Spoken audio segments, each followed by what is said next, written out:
Haifa is the largest city in northern Israel, and the third largest city in the country, with a population of over 277,082. Another 300,000 people live in towns directly adjacent to the city, including Daliat El Carmel, the Krayot, Nesha, Tiresh Carmel, and some kibbutzim. Together these areas form a contiguous urban area home to nearly 600,000 residents, which makes up the inner core of the Haifa metropolitan area. It is also home to the Baha'i World Center, a UNESCO World Heritage Site and destination for Baha'i pilgrims. Built on the slopes of Mount Carmel, the history of settlement at the site spans more than 3,000 years. The earliest known settlement in the vicinity was Tel Abu Hawim, a small port city established in the Late Bronze Age. In the 3rd century CE, Haifa was known as a dye-making center. Over the centuries, the city has changed hands.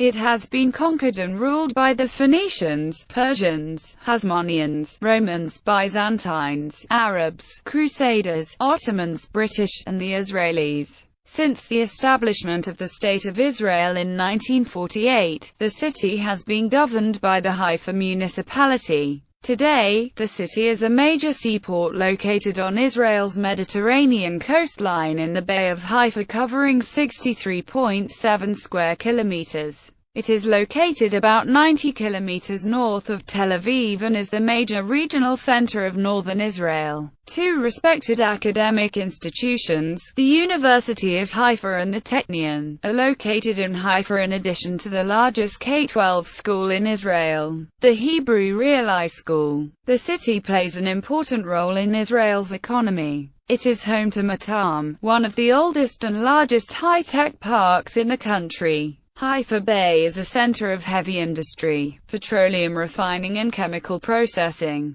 Haifa was formerly the western terminus of an oil pipeline from Iraq via Jordan. Etymology: the earliest named settlement within the domain of modern-day Haifa was a city known as Sycaminum. Tel Shikmon, a Hebrew meaning mound of the Ficus sycamorus, preserved and transformed this ancient name and is mentioned once in the Mishnah for the wild fruits that grow around it, with locals using it to refer to a coastal tell at the foot of the Carmel Mountains that contains its remains. The name Efa first appears during Roman rule, sometime after the end of the 1st century, when a Roman fortress and small Jewish settlement were established not far from Tel Es Samik. Haifa is also mentioned more than 100 times in the Talmud, a book central to Judaism. Hefa or Haifa in Eusebius of Caesarea's 4th century work, Onomasticon, is said to be another name for Sycaminus. This synonymizing of the names is explained by Moshe Sharon, who writes that the twin ancient settlements, which he calls Haifa Sycaminon, gradually expanded into one another, becoming a twin city known by the Greek names Sycaminon or Sycaminos Polis. References to this city end with the Byzantine period. Around the 6th century, Porphyrion or Porphyria is mentioned in the writings of William of Tyre, and while it lies within the area covered by modern Haifa, it was a settlement situated south of Haifa Sycaminon. Following the Arab conquest in the 7th century, Haifa was used to refer to a site established on Tel Es Samik upon what were already the ruins of Sycaminon. Haifa is mentioned by the mid-11th century Persian chronicler Nazir Khusraw, and the 12th and 13th century Arab chroniclers Muhammad al-Idrisi and Yaqut al-Hamawi. The Crusaders, who captured Haifa briefly in the 12th century, call it Kaifas, and believe its name related to Cephas, the Aramaic name of Simon Peter. Eusebius is also said to have referred to Hefa as Caiaphas Civitas, and Benjamin of Tudela, the 12th century Jewish traveler and chronicler, is said to have attributed the city's founding to Caiaphas, the Jewish high priest at the time of Jesus. Other spellings in English have included Kaifa, Kaifa, Kaifa, Kaifa and Kaifa. Haifa al-Attika is another name used by locals to refer to Tel Es Samik, as it was the site of Haifa when it was a hamlet of 250 residents. before it was moved in 1764-5 to a new fortified site founded by Zahir al-Umar 1.5 miles to the east. The new village, the nucleus of modern Haifa, was originally named Al-Amara al-Jadida, but locals called it Haifa al-Jadida at first, and then simply Haifa. In the early 20th century, Haifa al-Attika was repopulated as a predominantly Arab Christian neighborhood of Haifa as it expanded outward from its new location. The ultimate origin of the name Haifa remains unclear. One theory holds it derives from the name of the high priest Caiaphas. Some Christians believe it was named for Saint Peter, whose Aramaic name was Kaifa. Another theory holds it could be derived from the Hebrew verb root, meaning to cover or shield, i.e., Mount Carmel covers Haifa. Others point to a possible origin in the Hebrew word, meaning shore, or meaning beautiful shore. History. Early history. A small port city known today as Tel Abu Hawam was established late Bronze Age, during the 6th century BCE. Greek geographer Syllax told of a city, between the bay and the promontory of Zeus, which may be a reference to Shikmona, a locality in the Haifa area, during the Persian period. By Hellenistic times, the city had moved to a new site south of what is now Bat Galim because the port's harbor had become blocked with sand. About the 3rd century CE, the city was first mentioned in Talmudic literature, as a Jewish fishing village and the home of Rabbi Avdami and other Jewish scholars. A Greek-speaking population living along the coast at this time was engaged in commerce. The archaeological site of Shikmona is southwest of Bat Galim. Mount Carmel and the Kishon River are also mentioned in the Bible. A grotto on the top of Mount Carmel is known as the Cave of Elijah, traditionally linked to the prophet Elijah and his apprentice, Elisha. In Arabic, the highest peak of the Carmel range is called the Muraka, or place of burning, harking back to the burnt offerings and sacrifices there in Canaanite and early Israelite times. Early Haifa is believed to have occupied the area which extends from the present-day Rambam Hospital to the Jewish cemetery on Yafo Street. The inhabitants engaged in fishing and agriculture. Under Byzantine rule, Haifa continued to grow but did not assume major importance. Following the Arab conquest of Palestine in the 630s-40s, Haifa was largely overlooked in favor of the port city of Akka. Under the Rashidun Caliphate, Haifa began to develop. In the 9th century under the Umayyad and Abbasid Caliphates, Haifa established trading relations with Egyptian ports and the city featured several shipyards. The inhabitants, Arabs and Jews, engaged in trade and maritime commerce. Glass production and dye making from marine snails were the city's most lucrative industries. Crusader, Ayyubid and Mamluk rule prosperity ended in 1100 or 1101, when Haifa was besieged and blockaded by the Crusaders and then conquered after a fierce battle with its Jewish inhabitants and Fatimid garrison. Under the Crusaders, Haifa was reduced to a small fortified coastal stronghold. It was a part of the Principality of Galilee within the Kingdom of Jerusalem. Following their victory at the Battle of Hattin, Saladin's Ayyubid army captured Haifa in mid-July 1187 and the city's Crusader fortress was destroyed. The Crusaders under Richard the Lionheart retook Haifa in 1191. In the 12th century religious hermits started inhabiting the caves on Mount Carmel, and in the 13th century they formed a new Catholic monastic order, the Carmelites. Under Muslim rule, the church which they had built on Mount Carmel was turned into a mosque, later becoming a hospital. In the 19th century, it was restored as a Carmelite monastery. The altar of the church as we see it today, stands over a cave associated with Prophet Elijah. In 1265, the army of Baybars the Mamluk captured Haifa, destroying its fortifications, which had been rebuilt by King Louis IX of France, as well as the majority of the city's homes, to prevent the European Crusaders from returning. For much of their rule, the city was desolate in the Mamluk period between the 13th and 16th centuries. Information from this period is scarce. During Mamluk rule in the 14th century, Al-Idrisi wrote that Haifa served as the port for Tiberius and featured a fine harbour for the anchorage of galleys and other vessels. Ottoman era. In 1596, Haifa appeared in Ottoman tax registers as being in the Nahir of Sahil Atlat of the Liwa of Lajin. It had a population of 32 Muslim households and paid taxes on wheat, barley, summer crops, olives, and goats or beehives. Haifa was a hamlet of 250 inhabitants in 1764–5. It was located at Tel El Semek, the site of ancient Sycaminim. In 1765, Zahir al-Umar, the Arab ruler of Acre and the Galilee, moved the population to a new fortified site 1.5 miles to the east and laid waste to the old site. According to historian Moshe Sharon, the new Haifa was established by Zahir in 1769. This event marks the beginning of the town's life at its modern location. After al-Umar's death in 1775, the town remained under Ottoman rule until 1918, with the exception of two brief periods. In 1799, Napoleon Bonaparte conquered Haifa during his unsuccessful campaign to conquer Palestine and Syria, but soon had to withdraw. In the campaign's final proclamation, Napoleon took credit for having raised the fortifications of Haifa, along with those of Gaza, Jaffa and Acre.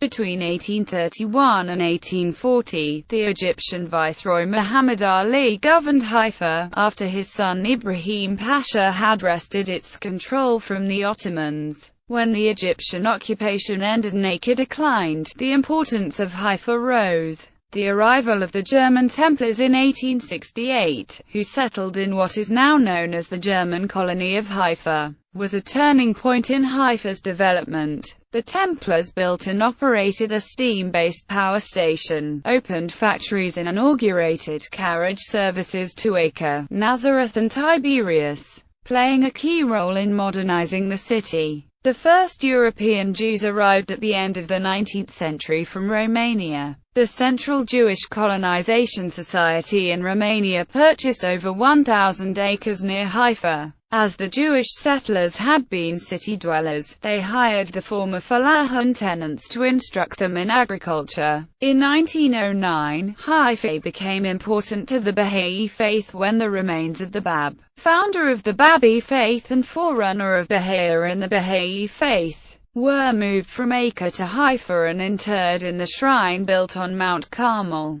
Baha'is consider the shrine to be their second holiest place on earth after the shrine of Baha'u'llah in Acre. Its precise location on Mount Carmel was shown by Baha'u'llah himself to his eldest son, Abdul Baha, in 1891. Abdul Baha planned the structure, which was designed and completed several years later by his grandson, Shoghi Effendi. In a separate room, the remains of Abdul Baha were buried in November 1921. A branch of the Hejaz Railway, known as the Jezreel Valley Railway, was built between 1903 and 1905. This event accelerated the growth of Haifa, which became a township center in Acre in the Sanjak of Beirut Eyalet before the end of Ottoman rule. The Technion Institute of Technology was established around this time, that is, in 1912. British Mandate Haifa was captured from the Ottomans in September 1918 by Indian horsemen of the British Army after overrunning Ottoman positions, armed with spears and swords. On the 22nd of September, British troops were heading to Nazareth when a reconnaissance report was received indicating that the Turks were leaving Haifa.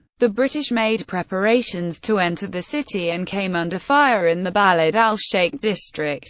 After the British regrouped, an elite unit of Indian horsemen were sent to attack the Turkish positions on the flanks and overrun their artillery guns on Mount Carmel. Under the British Mandate, Haifa became an industrial port city. The Baha'i faith in 1918 and today has its administrative and spiritual center in the environs of Haifa. Over the next few decades, the number of Jews increased steadily, due to immigration, especially from Europe.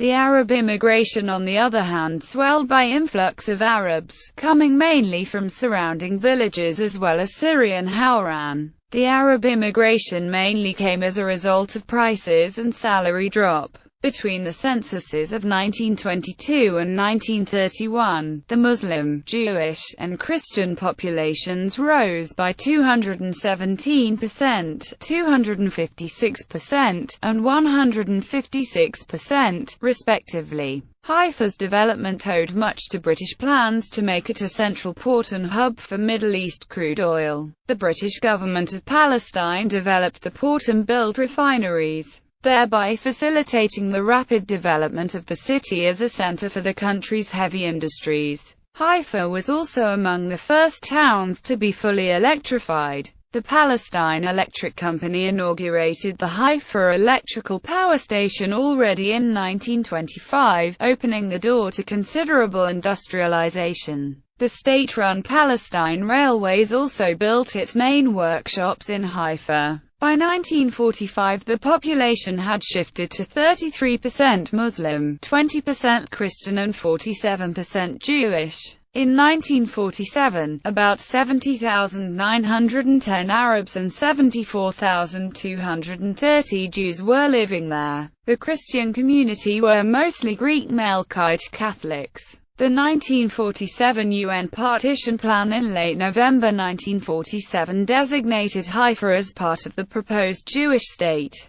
Arab protests over that decision evolved into violence between Jews and Arabs that left several dozen people dead during December. On 30 December 1947, members of the Irguns, a Jewish underground militia, threw bombs into a crowd of Arabs outside the gates of the consolidated refineries in Haifa, killing 6 and injuring 42. In response, Arab employees of the company killed 39 Jewish employees in what became known as the Haifa Oil Refinery Massacre. The Jewish Haganah militia retaliated with a raid on the Arab village of Balad al-Sheikh, where many of the Arab refinery workers lived, in what became known as the Balad al-Sheikh massacre. Control of Haifa was critical in the ensuing civil war, since it was the major industrial and oil refinery port in British Palestine. British forces in Haifa redeployed on 21 April 1948, withdrawing from most of the city while still maintaining control over the port facilities. 2 days later, the downtown,